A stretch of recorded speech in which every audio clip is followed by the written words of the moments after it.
Department of Migrant Workers o DMW ang pagsususpinde ng pagpapadala ng mga Pilipino sa Kuwait. Kasunod ito ng pagkamatay na naman ng OFW na si Jenny Alvarado na namatay dahil po sa asphyxiation mula sa nasusunog na uling sa Kuwait.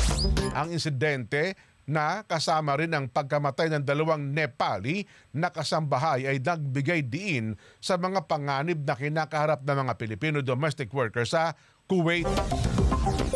Ayon po sa pahayag ng DMW, sinusuri ang mga pulisiya sa deployment kabilang ang posibleng restriction, ngunit magdedesisyon lamang matapos ang pagsusuri, masusing pagsusuri at pag-uusap sa mga Kuwaiti authorities.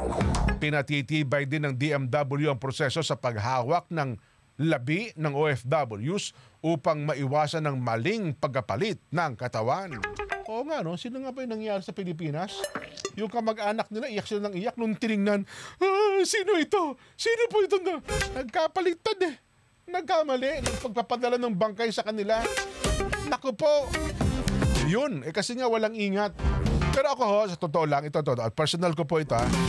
Kung Kuwaiti lang din naman, ako totally suspindihin na natin yan. O kasi sa Kuwait, aminin po natin na totoo, mababa ang tingin sa atin ng mga Kuwaiti sa mga Pilipino. Opo, lalo ba kasambahay? Sabi ng iba dyan, dyan kami naman dito, professional kami, hotel.